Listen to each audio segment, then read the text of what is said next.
Sud Radio, les clés d'une vie, Jacques Pessis. Sud Radio, les clés d'une vie, celle de mon invité. Le journaliste que vous êtes a éclairé des centaines de milliers de fans sur des stars de la chanson. Le chanteur que vous êtes devenu a ensuite, à son tour, été mis en lumière par les journalistes. C'est les vases communicants, ou plutôt les vases d'un communicant. Bonjour La Roche-Valmont, ou plutôt Jean-Quentin Gérard. Et bonjour Jacques Pessis. Alors, il se trouve effectivement qu'il y a une compilation de La Roche-Valmont, T'as le look coco, que beaucoup de gens connaissent et qui est revenu à l'actualité, une chanson des années 80. Et puis, vous avez été aussi journaliste sous votre vrai nom, Jean-Quentin Gérard. Donc, on va mélanger tout ça pour vous raconter dans ces clés d'une vie. Mélangeons-nous. Alors, première date, 21 juillet 1969, votre première interview, et vous rencontrez le plus jeune PDG de France, qui est Paul Sulitzer, Jean-Quentin Gérard. Voilà. Donc, en fait, j'avais créé un magazine étudiant au moment où je suis rentré à l'université, et c'était une façon de rencontrer un peu des personnalités, dont Paul Sulitzer, qui faisait en ce moment, a déjà à l'époque beaucoup parlé de lui. Il avait lancé toute une série de gadgets, et en particulier les porte-clés publicitaires qui avaient fait sa première fortune. Oui, en fait, il avait un journal qui s'appelait L'Obéi du porte-clés, où il y avait les cotes des porte-clés, qu'il faisait bien sûr, et ce qui fait qu'il vendait ses porte-clés et il faisait fortune. Et il était à l'époque le plus jeune PDG de France, et vous l'interviewez, il vous parle de ses chagrins d'amour. Oui, c'était assez étonnant. Bon, moi j'avais 20 ans, lui en avait 23. Et plutôt que de me parler de sa réussite, il s'est épanché vers moi. Enfin bon, il s'était marié l'année précédente et il était déjà en rupture. Enfin, ce sera une des nombreuses ruptures et déceptions amoureuses qu'il aura au cours de sa vie. Oui, et moi je me souviens d'un voyage en train où il m'annonce qu'il doit se marier la semaine suivante avec une jeune femme, mais que ça va pas du tout. Je lui dis, mais annule ce mariage. Il me répond, je ne peux pas, j'ai 4 pages dans Match. Voilà. Alors, il se trouve que ce journal, effectivement, c'est le premier magazine destiné aux étudiants, Jean-Quentin Gérard. Oui, c'était bon, une manière de gagner de l'argent. J'avais rencontré quelqu'un qui faisait le service et abonnement de l'Express, qui m'a donné de l'argent pour faire monter un réseau dans l'ensemble des facultés de France, ce qui m'a donné l'idée de faire ce magazine financé donc Oui, par l'Express. Mais ce réseau existe encore aujourd'hui, finalement. Vous avez ouvert la voie à quelque chose qui n'existait pas. Ah oui, complètement, mais ça n'a pas arrêté. Moi, toute ma vie, ça a été des hasards, et j'ai inventé des choses que j'ai un peu laissé tomber parce que ça ne m'intéressait pas d'exploiter définitivement et jusqu'à la fin de ma vie certains services comme l'OFUP. Qu'est-ce que c'était? Qu'est-ce que c'est ce service, justement?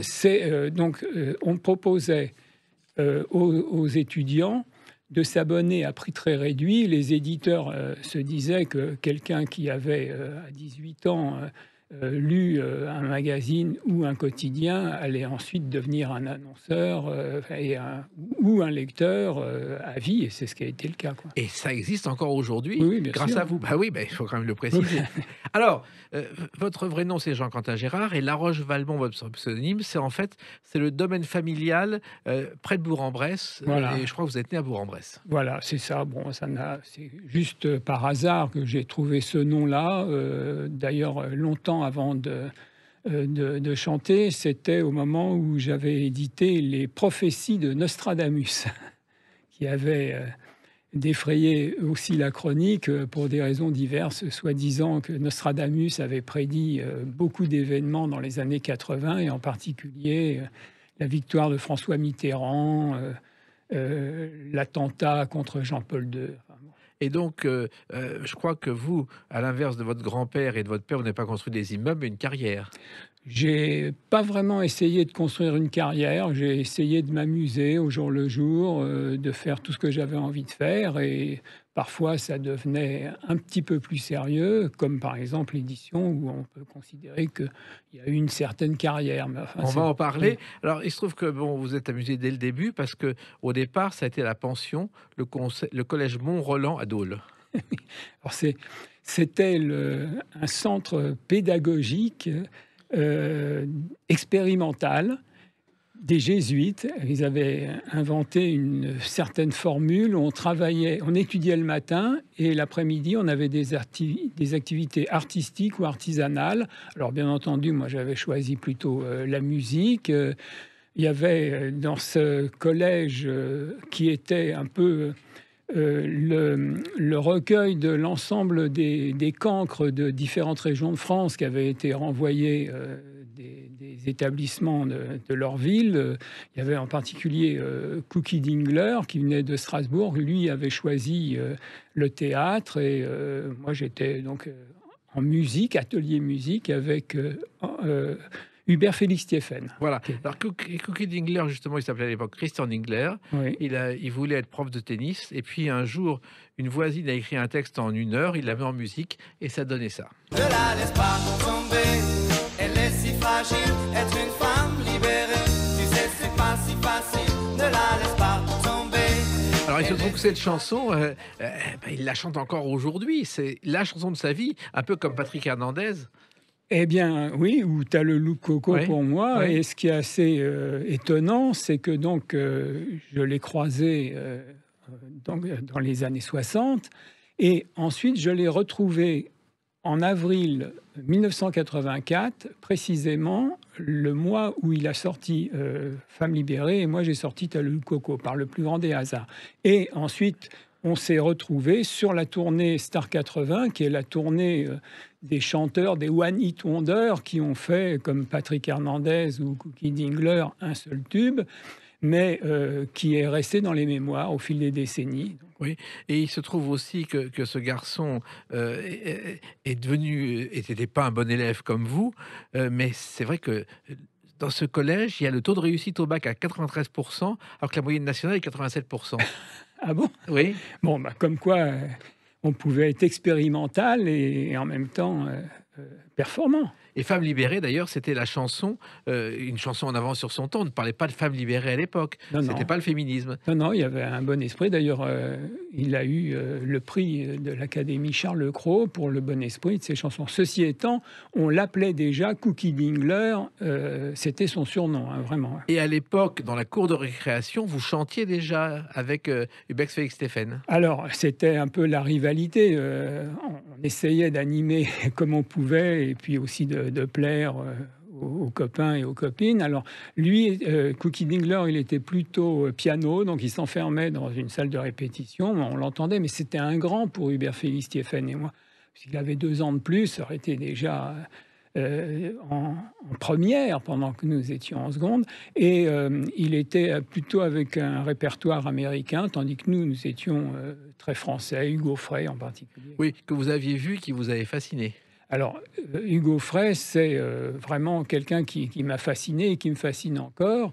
Je l'ai beaucoup apprécié donc toutes les années 60. Et puis, l'an dernier, avec mon collègue aussi de la tournée Star 80, Jean-Luc Lahaye, nous sommes allés le voir en concert. Et donc, il avait à l'époque 91 ans et il était toujours en super forme. C'est vraiment étonnant et ça nous fait penser que on peut rester encore de nombreuses années sur le devant de la scène, en particulier avec la tournée Star 80. Voilà. Et le premier concert auquel vous ayez assisté, c'est avec cet artiste. Les Chaussettes Noires, qui ont d'ailleurs découvert qu'elle s'appelait Les Chaussettes Noires à la radio, parce qu'il y a eu un accord entre les Lumières de Roubaix, Jean Prouveau et Eddie Barclay. Et ça a été un choc pour vous. Bah, c'est vraiment un tournant complet, quoi. Les Chaussettes Noires représentaient le rock'n'roll qui arrivait en France et en plus chantant en français. Et je trouve que ça n'a pas vieilli du tout. Moi, ça me fait toujours autant danser, autant. Voilà. Et à l'époque, vous êtes cancre, mais ça va pas durer puisque vous allez quand même faire La Roche-Valmont, des études de psychanalyse, de psychologie à Vincennes. Oui, alors une fois de plus, c'est un hasard total. En mai 68, j'avais 18 ans et il y avait beaucoup de turbulences. Ah bon, on va oui. dire. Et Edgar Faure, le ministre de l'Éducation nationale, a eu l'idée de construire une nouvelle université en dehors de Paris pour essayer de désengorger tout ce qu'il y avait à Nanterre ou à la Sorbonne. Et il a créé la fac expérimentale, elle aussi, de Vincennes. Et en fait, ça a été le contraire de ce qu'il voulait, puisque sont venus tous les gens qui avaient envie de faire vraiment des expériences, dont moi. C'était la première fois qu'il y avait une fac avec de la psychanalyse, donc ça m'a intéressé et j'ai suivi de loin pendant 2 ans les cours. Enfin, de loin, parce que j'avais déjà monté donc ce réseau étudiant, j'avais monté un magazine, j'avais fait la promotion de festivals de pop musique, parce que c'était après Woodstock en France, il y a eu 2 festivals à Biot et à Aix-en-Provence, et de nombreuses entreprises que j'ai dû oublier depuis.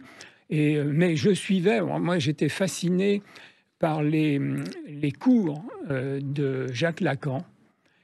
On comprenait absolument rien. Enfin, en tout cas, moi, je ne comprenais rien. Mais c'était comme de la poésie. Il y avait plein de mots, enfin, plein de jeux de mots. D'ailleurs, c'était très lacanien. Et moi, j'étais vraiment envoûté. Il y avait Michel Foucault aussi. Alors, il y avait Michel Foucault, qui était, lui, donc, en psychologie. C'était plus pur et dur. Bon, et c'était évidemment... rien à voir avec Jean-Pierre Foucault, qui m'a appris d'autres choses, parce que je l'ai observé quand j'ai fait 2-3 émissions avec lui.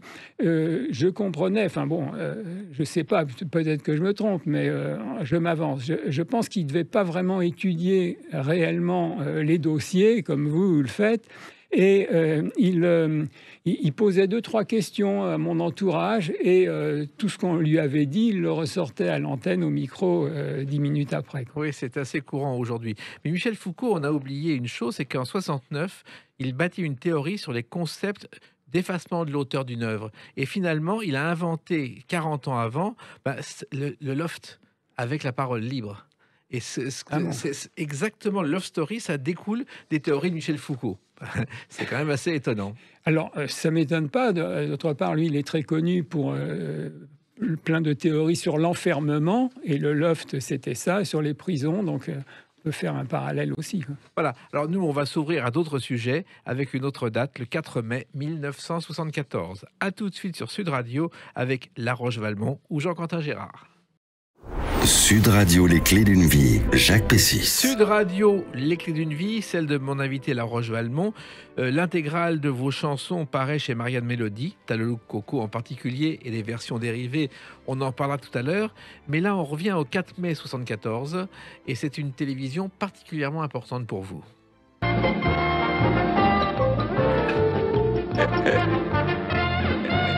Philippe Bouvard vous invite dans Samedi Soir au titre de plus jeune éditeur de France, et vous expliquez très sérieusement à Bouvard, quand même un journaliste qui travaille avec des centaines de personnes, que vous faites les journaux tout seul, que vous en sortez un nouveau tous les mois, et puis il vous titille et vous répondez, vous ne vous démontez pas. Et vous êtes Jean-Quentin Gérard à l'époque. Oui, bien sûr, je me démontais pas parce que j'étais totalement inconscient, je savais pas à qui j'avais affaire en réalité. C'était un monsieur déjà qui avait une grande expérience de la presse et de la télévision. Alors, moi, je me souviens plus du tout de ce qu'il m'a raconté, à part 2 choses. Qu'il me titillait justement sur mon accoutrement, sur mon look, comme on ne disait pas encore. J'étais habillé avec un chapeau de cow-boy, une étoile de shérif, des Santiago et autres. Alors, il avait dû préparer quelques jeux de mots et il me disait ça devait être certainement pour votre bonne étoile, voilà. Et la deuxième anecdote de cette émission, c'est que j'ai été accueilli par un certain Jacques Pessis, qui était aussi jeune que moi d'ailleurs, en fait, qui devait démarrer depuis très peu de temps. Et très sympathiquement. Alors, moi, c'était un peu comme dans les films, quand quelqu'un arrive, il fait le tour de la table et puis il engage tout le monde. Donc, moi, je vous ai engagé comme journaliste. J'ai engagé Philippe Bouvard comme chroniqueur. Il a fait des nouvelles dans un des magazines que j'avais créé, privé. Oui, et Philippe Bouvard, vous avez repéré d'ailleurs, à cause d'une imposture que vous aviez montée, il avait fait un article dans Le Figaro. Ah bon? Une imposture que je crois que c'était avec un faux voyant. Alors, vous dites que c'était une imposture, mais c'était un voyant, enfin quelqu'un qui se croyait vraiment médium. Je l'avais rencontré grâce au magazine Campus. Il faisait partie de la fac de Vincennes, et il se croyait un médium et particulièrement, il donnait des conseils de bonne fortune, alors que bon, il était complètement fauché. Et il m'avait demandé si je pouvais lui prêter ma Rolls. J'avais acheté une Rolls comme ça, enfin, c'était normal, hein, Oui. à 19 ans. On achète une Rolls, bien sûr. Oui, bon. C'est comme la Rolex à 50 ans. Oui, voilà. voilà. Et donc, je suis allé à La Baule, où il avait installé son camp, on va dire, de retranchement, parce que pour financer son mois de travail en tant qu'astrologue, il s'était fait engager comme vendeur sur la plage de François. Vous savez, c'était à l'époque comme ça. Et donc, il travaillait dans un camping et sur les plages. Bon, et donc, j'avais garé ma Rolls sur le parking du casino de La Baule. Et il avait mis un panneau, il distribuait des prospectus en disant vous allez avoir plein de conseils de bonne fortune grâce à ma voyance. Bon, il y a quand même une moralité. Je crois qu'il n'a eu aucun client et c'était bien mérité. Voilà. Mais ce genre d'imposture, on ne peut plus l'imaginer aujourd'hui, Jean-Quentin Gérard. Je pense qu'il y en a encore plus sur Internet que ce que nous avions fait. Oui, mais nous. c'était pour rire aussi pour vous. Ah, moi, c'était pas pour rire, c'était pour aider un copain. Comme Oui. ça, puis ça aurait marché, c'était pas si mal. Et à l'époque, vous aviez une Rolls et il y avait Fernand Legros qui avait également une Rolls et avec plein d'appareils dedans, soi-disant pour communiquer avec le monde entier. En fait, c'était pas branché. Et il avait la Rolls, mais pas d'argent pour mettre de l'essence dedans. Alors ça devait être avant que je l'ai rencontré pour privé. Ça devait être avant qu'il aille en prison. Oui, oui. Pour des faux tableaux. Voilà, Oui. c'est en tout début des années 70. Car quand nous l'avons interviewé plusieurs fois, pour nous, c'était un bon client pour le magazine privé. On cherchait un peu tout ce qui était escroc ou aventurier en général. Et il avait à cette époque-là, donc c'était, je me souviens précisément, c'était forcément entre 74 et 79, c'est-à-dire entre 2 séjours en prison. Et il avait même plus d'argent, il avait dû revendre la Rolls. Il se garait avec sa poubelle R12 orange, très très loin des bureaux, pour pas qu'on voit que bon, le malheureux, il était au bout du rouleau, quoi. C'est une époque où il y avait plein de personnages pittoresques que vous avez rencontrés et qui n'existent plus aujourd'hui finalement, Jean-Quentin Gérard. Alors, il y a effectivement beaucoup de gens qu'on considère comme aventuriers. Il y en a d'autres, mais c'est dans d'autres domaines. Il y a des gens qui ont fait des escroqueries énormes à la TVA, enfin taxe carbone par exemple, et plein d'autres subventions, des détournements, des marchands d'armes. À l'époque, c'était peut-être plus bon enfant. Il y avait des faussaires, il y avait des gens qui revendaient des photos comme Marc Francelet par exemple. En se faisant passer pour ami à un certain nombre de personnalités. Mais c'est vrai que c'était plus folklorique et plus bon enfant, certainement. Alors ça, effectivement, vous parlez de la presse et des journaux. Pour vous, ça a commencé avec un journal qui s'appelait L'Hebdo. Je crois que c'était le 27 septembre 71, le premier numéro. Et l'Hebdo, ça a été le premier rival d'un magazine mythique, Salut les copains. Alors oui, c'est un peu une histoire dont j'ai aucun honneur à tirer, mais j'ai fait très rapidement un certain nombre de magazines, Hit Magazine et Stéphanie, qui étaient concurrents de Salut les copains et de Mademoiselle Ashtendre. Et en 2 ans, c'est devenu plus que des rivaux, puisque ces 2 magazines édités par Daniel Philippaki ont cessé leur parution. Donc, Hit Magazine a vendu 800 000 exemplaires en 1 an, comme ça. Stéphanie, plus de 400 000 exemplaires. Et comme un magazine marche bien, un deuxième marche bien, j'en ferai un troisième, un quatrième. Je sors aussi d'autres magazines. Bon, au départ, je m'intéressais plutôt aux vedettes. Je voulais rencontrer les idoles de ma jeunesse. Et puis après, j'ai fait un magazine privé pour rencontrer des jeunes filles, des jeunes femmes, et rencontrer aussi des aventuriers comme Fernand Legros. Oui, alors je reviens justement à ces magazines parce que effectivement, Hit Magazine, Stéphanie, c'était des journaux pour les jeunes, les ancêtres de tous les journaux d'aujourd'hui qui ont suivi. Et c'est vrai que personne n'avait fait ça, et que vous avez fait ça avec des tout petits moyens. Vous étiez pratiquement seul dans votre coin, Jean-Quentin Gérard. Alors, j'étais seul et j'ai eu une fois de plus beaucoup de chance. Je suis daltonien. Alors, quand j'ai vu le premier numéro arriver, qui ressemblait étrangement à une maquette de Salut les copains, j'ai pris des stabilos et j'ai crayonné, j'ai fait des fonds et ça a donné un style de maquette comme on en voit encore aujourd'hui dans Oups ou Voici ou autrement. Et puis, la deuxième chance ou malchance, moi qui voulais connaître, rencontrer Johnny Hallyday, Sylvie Vartan, Jacques Dutronc, quand j'ai appelé des maisons de disques, on m'a dit non, on ne peut pas les prendre, ils sont occupés, mais je vais vous refiler quand même des jeunes, je suis sûr que ça va vous plaire. Contre mauvaise fortune, bon cœur, j'ai accepté de faire des photos avec Mike Brandt, Gérard Lenormand, Patrick Juvet, c'est Jérôme, Gilbert Montagnier, Alain Chamfort et d'autres qui débutaient et qui étaient bien contents d'avoir un magazine qui allait faire des photos. Donc on a fait des photos avec eux, évidemment tous les mois, et c'est monté en quelques mois.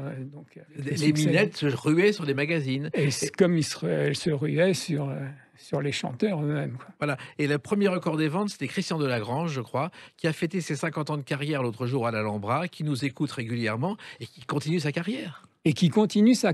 Alors, effectivement, ça c'est étonnant que l'ensemble des chanteurs des années 80 dont on parlait tout à l'heure continue sur une tournée et continue à vendre beaucoup de compilations, de CD. Même moi, je sors mon premier CD 30 ans après. Et puis, il y a eu les années 70 qui ont généré aussi plein de chanteurs qui sont devenus aussi des grands classiques, dont Christian Delagrange. Et effectivement, c'est lui qui a fait plus de ventes sur un numéro que Michel Sardou, Johnny Hallyday ou même Mike Brandt à l'époque. Et puis à cette époque-là, je crois aussi que Lynn Renaud vous a proposé de travailler avec vous, ce qui est assez étonnant. Oui, alors Lynn Renaud, oui, c'est une femme d'affaires redoutable. Et je ne sais pas comment elle en était venue à me contacter. Elle avait du business divers, et en particulier, elle voulait faire venir en France les Osmond Brothers, qui étaient à l'époque même plus connus que les Jackson 5. C'était la version latino et rock de Michael Jackson et ses frères. Et donc, elle m'a proposé quelque chose qui est devenu d'ailleurs en même temps une innovation, c'est de faire un numéro spécial sur les Osmond Brothers avec des posters, plein d'infos, plein de photos, des autocollants sur eux. Donc, mais elle, je lui dis, bien sûr, hein, mais elle me dit, mais c'est 50-50, alors c'est vous qui financez et moi qui empoche la moitié. J'ai dit, pourquoi pas, quoi. Et ça a donné justement les Osmond Brothers.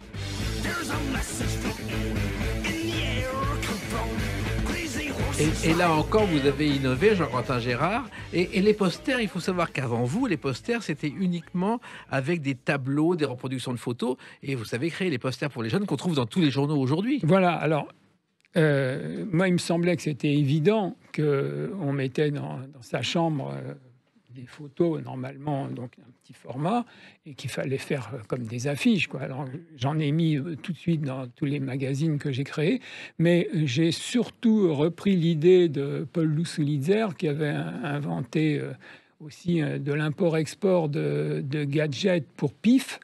Et j'ai mis dans ces magazines tous les gadgets qui pouvaient exister, porte-clés, carte postale, autocollants, enfin tout ce qui faisait une sorte de pochette surprise. Et je pense que c'est aussi ça qui a fait la qualité et le succès. Et c'est à votre honneur, vous avez refusé de sortir un numéro après la mort de Mike Brandt. Oui, alors ça c'est... oui, c'est à mon honneur, mais enfin, je l'ai pas. Ça a été tout à fait naturel. Il se trouve que j'avais en plus les albums photos qu'il m'avait confiés depuis sa naissance jusqu'à son arrivée en France. Bon, il les avait donnés quelques jours avant. Et évidemment, autour de moi, tout le monde me disait il faut sortir une biographie, il faut sortir un numéro spécial ou même un livre complet avec toutes ces photos. Bon, moi, j'étais... on ne peut pas dire que j'étais bouleversé par sa mort, mais moi, j'étais même... Enfin, c'était un saisissement total. On avait commencé ensemble, on avait découvert ensemble le show business, fait plein de folies tout en travaillant et puis en progressant. Bon. Et ça me semblait tout à fait naturel, quoi. Voilà. Et c'est encore une fois, c'est quand même tout à votre honneur. Mais la chanson aussi, ça a compté pour vous. On en parle avec une autre date, le 25 mai 1977. À tout de suite sur Sud Radio avec La Roche-Valmont et encore Jean-Quentin Gérard. Sud Radio, les clés d'une vie, Jacques Pessis. Sud Radio, les clés d'une vie, celle de mon invité, La Roche-Valmont, Jean-Quentin Gérard. Là, La Roche-Valmont, chez Marianne Mélodie, il y a l'intégrale des chansons Talou Coco. Et puis une date importante, le 25 mai 1977, qui est liée non pas à une de vos chansons, mais à une chanson très célèbre. À la pêche au moule, moule, moule, je ne veux plus aller, maman. Alors, il se trouve que Jacques Martin, un jour où il avait, dans le petit rapporteur, n'avait pas les films prévus, il a pris ses tontines d'enfance pour faire rire et c'est devenu un tube international pratiquement. Et il a voulu vous y associer, Jean-Quentin Gérard. Ne vous cachez pas derrière vos lunettes. Bon, enfin, il y a prescription maintenant. En fait, c'était un complice, entre guillemets, de folle nuit parisienne.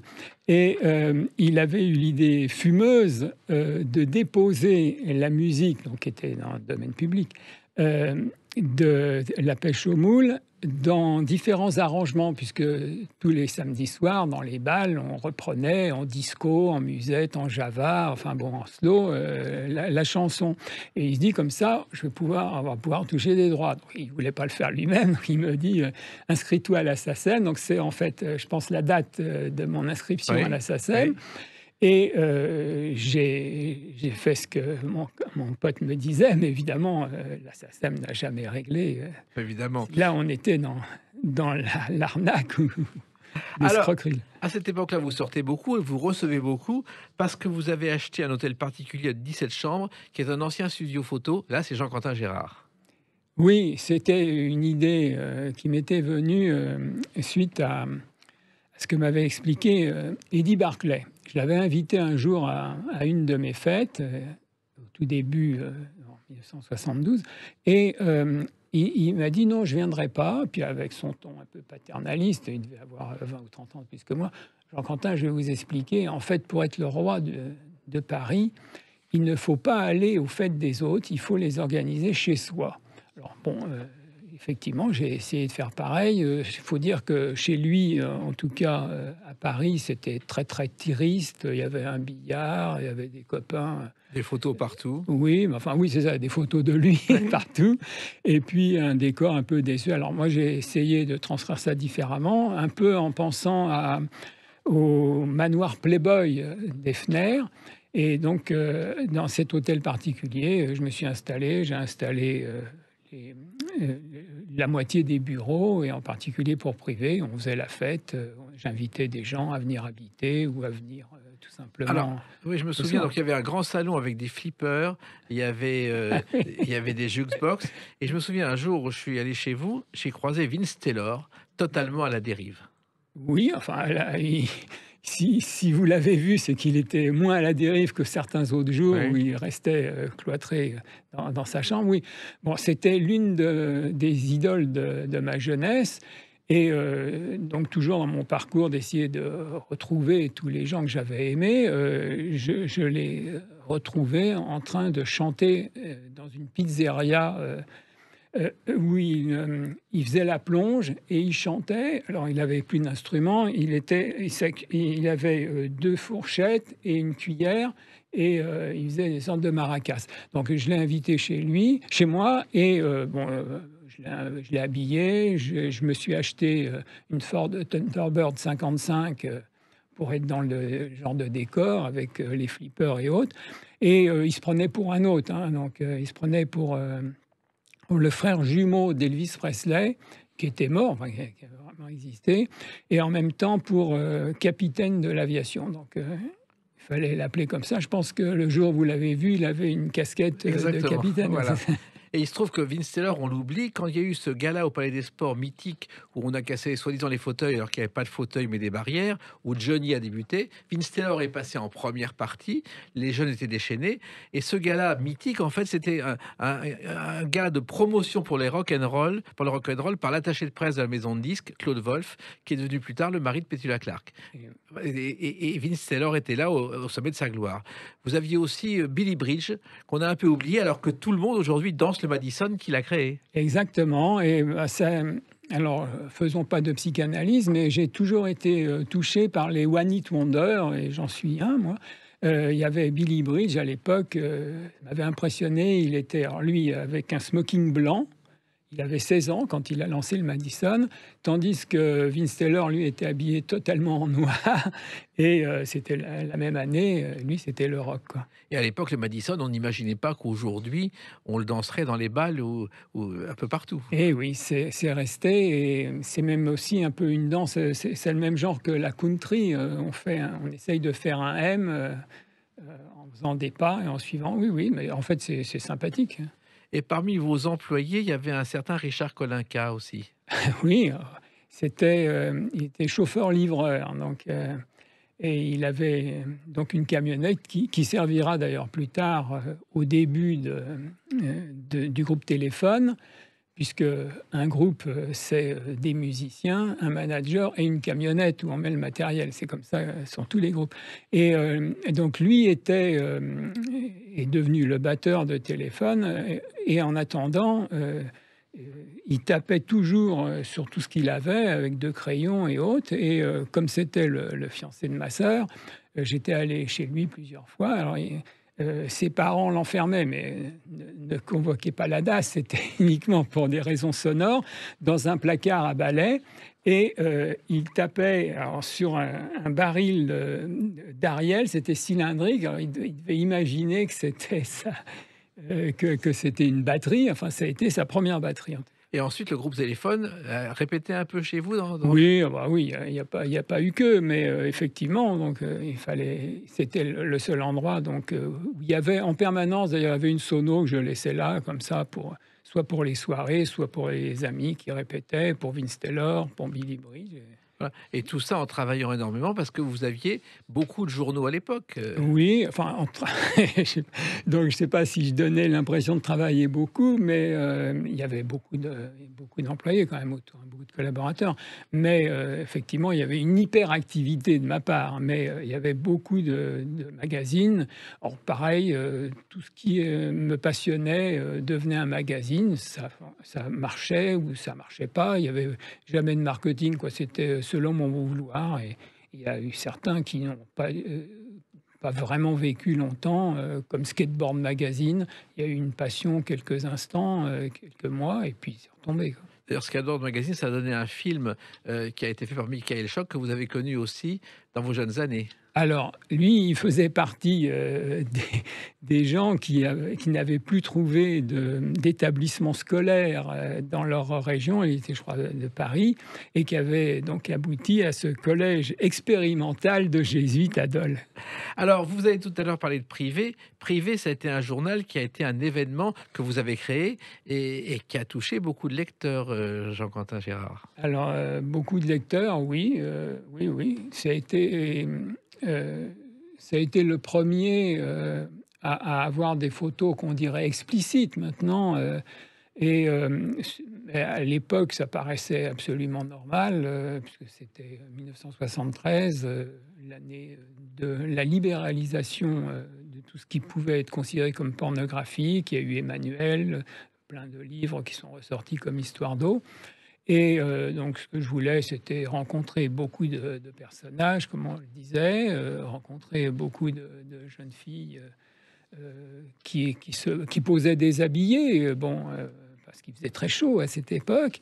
Et il y avait un lecteur parmi d'autres qui était Claude François.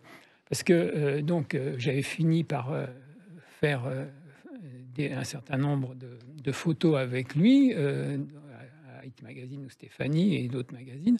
Et il avait repéré qu'on n'était pas vraiment très, très expérimenté. Et ça lui a donné l'idée de racheter un magazine toulousain, Podium, et d'en faire donc un magazine à sa gloire, parce que il avait effectivement d'ailleurs un certain talent de communication avec ses fans. Et puis quand il a vu que j'avais édité privé, il s'est dit je vais faire pareil. Il a sorti Absolu. Il a même lui créé une agence de mannequins, comme ça il était bien entouré. Voilà. Il se trouve que Absolu lui a coûté beaucoup d'argent. On s'en est aperçu après sa mort, quand Alain-Dominique Perrin, le président de Cartier, a sauvé l'héritage. Et Podium, au départ, c'était un journal monté par Michel Lafon, un Toulousain, avec un imprimeur. Désespéré, ça ne marche pas. Il va voir Michel Drucker, et Drucker en parle à Claude François, avec qui il travaillait. Et c'est comme ça que Claude François et Michel Lafon ont repris Podium, avec les wow et toute la légende que ça a été ensuite. Et d'ailleurs, je crois que ça a fait une sorte de guerre avec Claude François qui vous a coûté cher à tous les deux. Alors oui, parce qu'il n'y avait pas que Podium, il n'y avait pas qu'Absolu qui perdait de l'argent, il y avait aussi Podium, c'était à celui qui faisait les plus grands posters, le plus de gadgets, le plus de pages aussi en couleur et autres. Et il avait un vrai talent pour inventer plein de formules. Wow, je crée Podium, etc. Bon. Et au moment au moment de sa mort, nous étions tous les deux très, très, très endettés. Bon, et effectivement, quand ça a été repris, on a pu sauver Podium, qui a été revendu parce que c'était devenu numéro 1 entre-temps, et m'avait détrôné au niveau des ventes. Et moi, j'avais sorti une semaine avant la première biographie sur lui, donc ça m'a permis de me renflouer, puisque c'est devenu une édition quotidienne avec toutes les informations sur sa mort. Je m'en serais passé, mais enfin, c'est comme ça. C'est comme ça. Et puis, bon, vous avez eu des galères, mais aussi un bateau sur la Seine, pas loin de Sud Radio. Et là aussi, c'était la fête permanente. Voilà, alors, à partir de 1977, pour changer d'ambiance, j'ai quitté l'hôtel particulier et je me suis installé sur un bateau pour continuer à faire la fête. Alors, par hasard, il se trouve que c'était devant la maison de la radio. Et il y avait plein d'émissions qui se tournaient, et en particulier Guy Lux, le mercredi, il faisait ses émissions avec plein de vedettes, et après, il venait avec ses invités continuer à faire la fête. Et parmi les invités, je crois qu'il y avait les danseuses du Moulin Rouge qui venaient.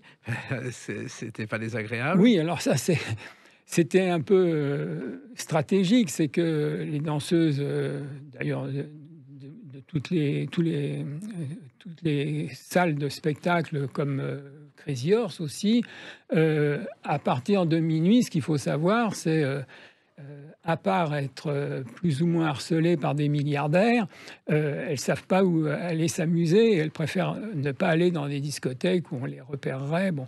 Et il y en a une qui a commencé à venir sur le bateau, puis ils sont venus avec des copines petit à petit, et ça a été un rendez-vous. Bon, pourquoi pas? Et parmi les invités qui venaient régulièrement, il y a quelqu'un qui est très cher à Sud Radio, c'est Brigitte Lahaie. Elle venait aussi. Ah bon? Elle était sur votre bateau de temps en temps. C'est possible, possible. Oui, non, mais il y avait tellement de gens qui sont passés que je ne me souviens pas sur le bateau. Ce dont je me souviens, c'est qu'elle venait au bureau que nous avions.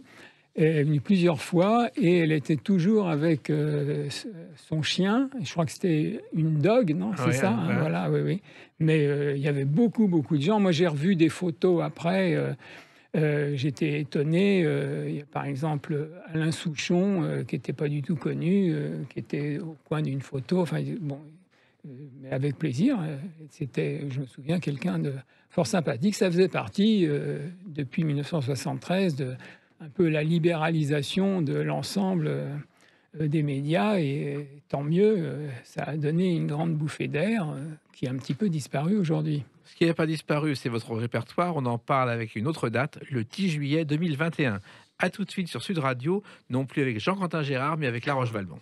Sud Radio, les clés d'une vie. Jacques Pessis. Sud Radio, les clés d'une vie, celle de mon invité Jean-Quentin Gérard, mais maintenant La Roche-Valmont, parce que le 10 juillet 2021 est sorti chez Marianne Mélodie un CD avec l'intégrale de vos chansons. Et la première des chansons, c'était celle-ci. De l'amour, c'est dur l'amour. Oh oui, c'est l'amour, c'est encore, c'est toujours l'amour. Alors il se trouve que l'amour, Laurent Gérard en a parlé avec Johnny Hallyday en l'imitant, mais vous l'avez fait avant et c'est votre première chanson. Alors, oui, c'est surtout un style que j'aimais bien, des chansons un peu ironiques, enfin bon, et en même temps très rythmées. J'avais comme modèle Jacques Dutronc et les paroles de Jacques Lanzmann, quoi, qui étaient vraiment de très grande qualité. Alors, je ne suis pas sûr d'y avoir réussi, mais effectivement, c'était une façon de se moquer. D'ailleurs, même Jacques Dutronc avait une façon de parler de la mûre qui était craque-boumu. Alors la chanson c'est venu parce que vous aviez un secrétaire de rédaction qui était Jean-Patrick Capdevielle, je crois, et que ça vous a presque incité à chanter La Roche-Valmont. Ça m'a beaucoup étonné. C'était, je crois, en 1978, de l'entendre à la radio. C'est une chanson qui s'appelle Solitude, que j'aime d'ailleurs toujours très bien.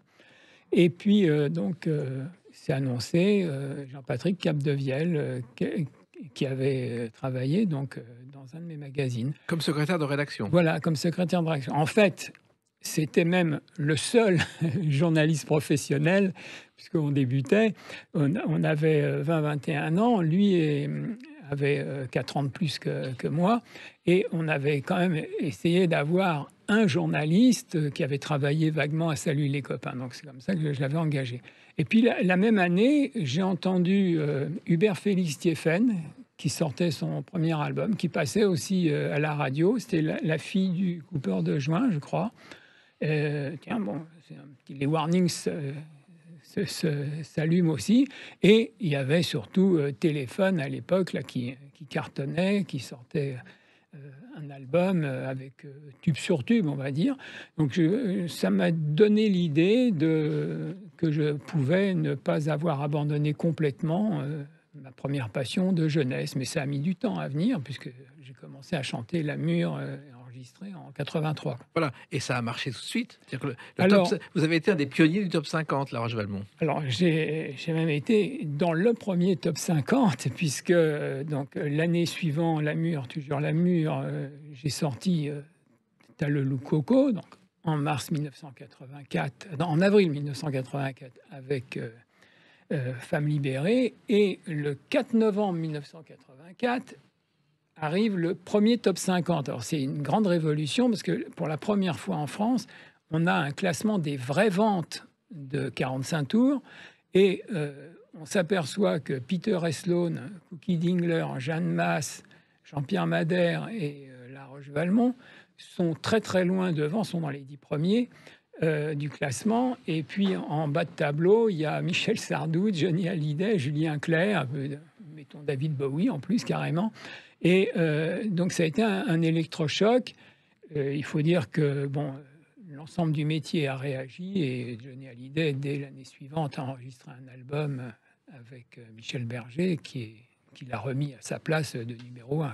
Voilà, il faut savoir que le top 50, c'est Philippe Gildas à l'époque qui l'a créé pour justement lutter contre ceux qui, disons, transformaient un peu les classements à leur avantage.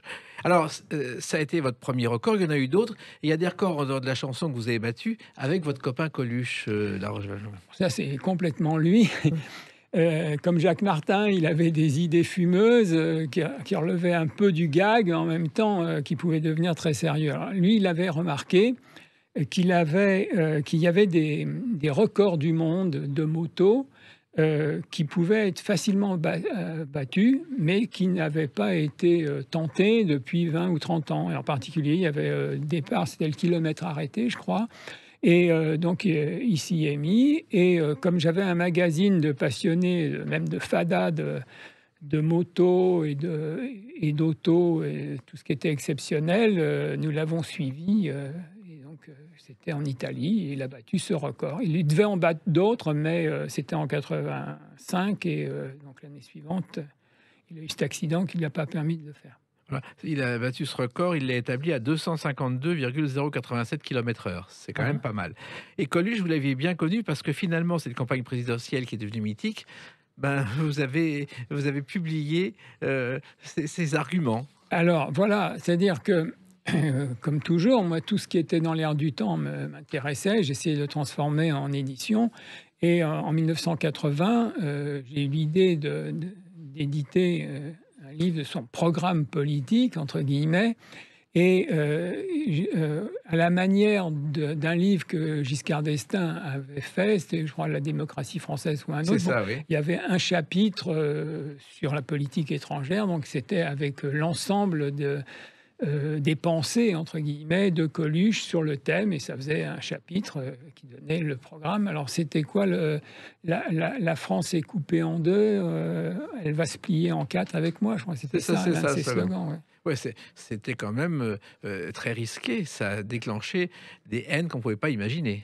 Alors je ne sais pas quelle était la part de l'intox des haines, de la vérité, donc je préfère ne pas trop m'en mêler. Non, il faut penser, ce qui compte, c'est l'humour, et l'humour, vous l'avez chanté en parodiant une chanson célèbre. Petite fille de brancher moyen.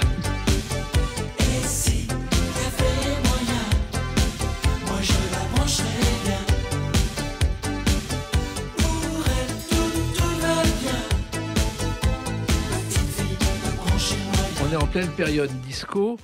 Bon, il y avait la petite fille de français moyen de Sheila. D'ailleurs, je ne sais pas si Sheila, vous lui avez consacré un numéro spécial, parce qu'elle est aujourd'hui mythique. Alors, moi, c'était plus que ça. Sheila, dans Stéphanie, faisait la mode, et tous les 2 mois, il y avait des photos d'elle, donc de conseils, soit comment se maquiller, se coiffer comme Sheila, soit simplement, elle était top modèle, quoi, pour la revue.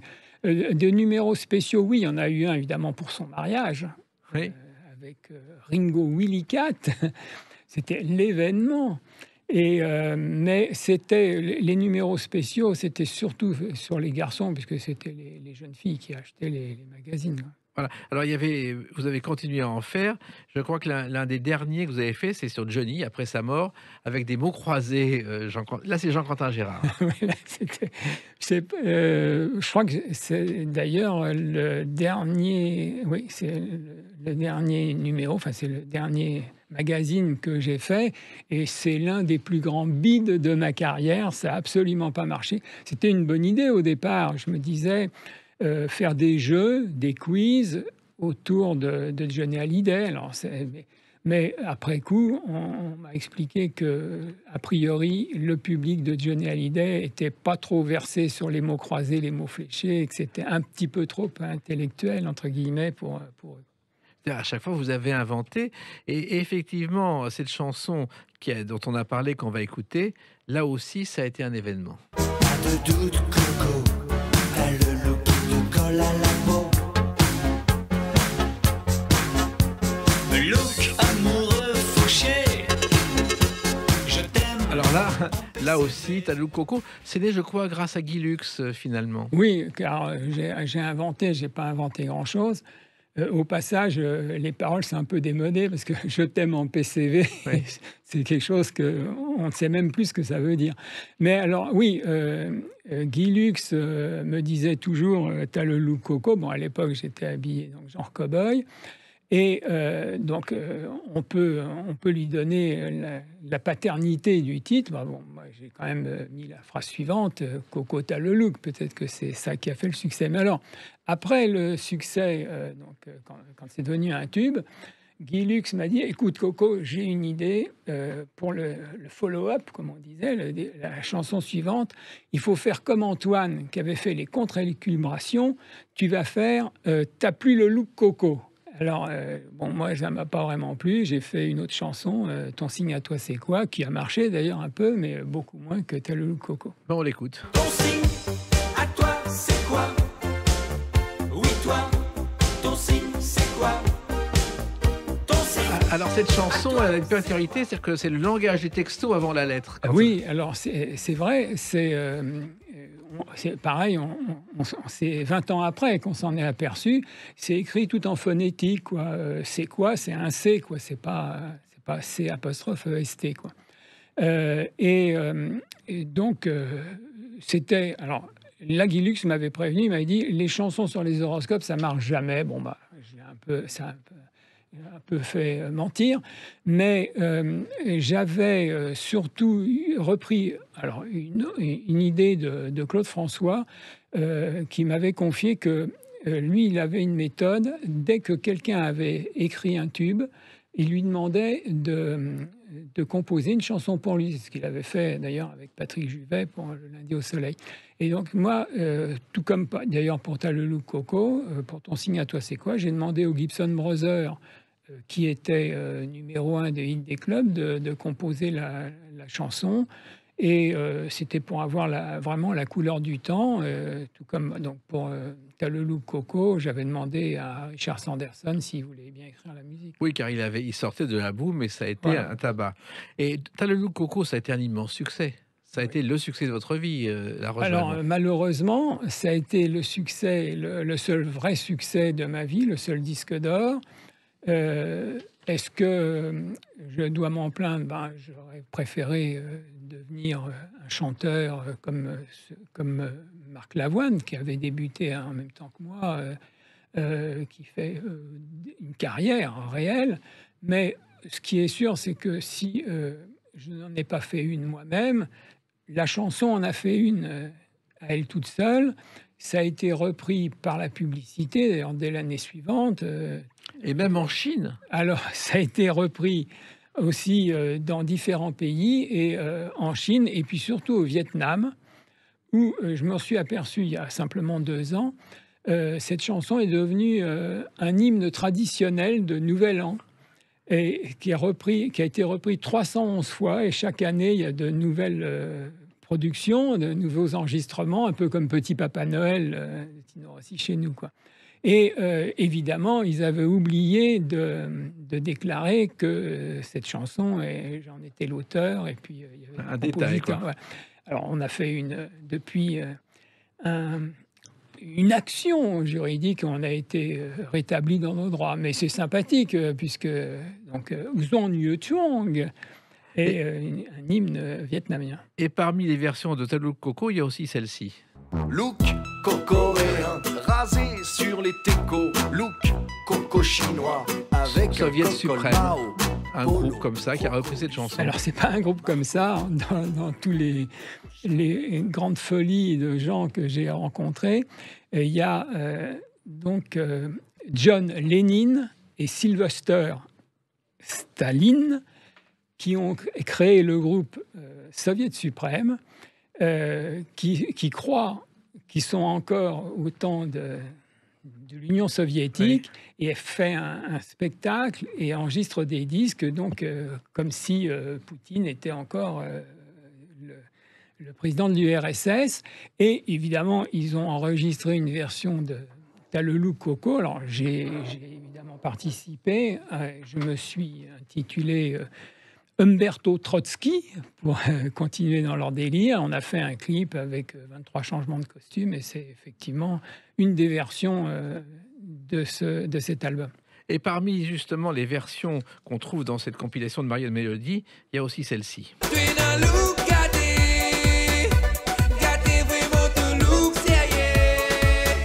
Ça, c'est étonnant. Oui, moi je suis moins étonné de cette version sympathique et en plus déclarée que de la version vietnamienne. Voilà.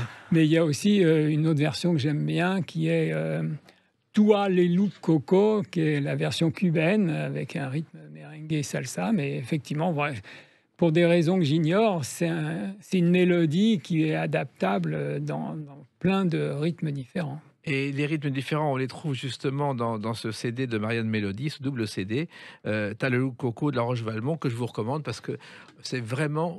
Il y a tout ce qu'on peut imaginer de fou et dedans. Et ça, c'est votre personnalité qui le veut. Je pense, et en tout cas, ça me fait bien plaisir que ça continue 30 ans après. Eh bien, continuons comme ça. Merci Laroche Valmont, merci Jean-Quentin Gérard, et à bientôt parce que vous aurez d'autres aventures, je suis sûr. Eh bien, doublement merci. Les Clés d'une vie, c'est terminé pour aujourd'hui. On se retrouve bientôt. Restez fidèles à l'écoute de Sud Radio.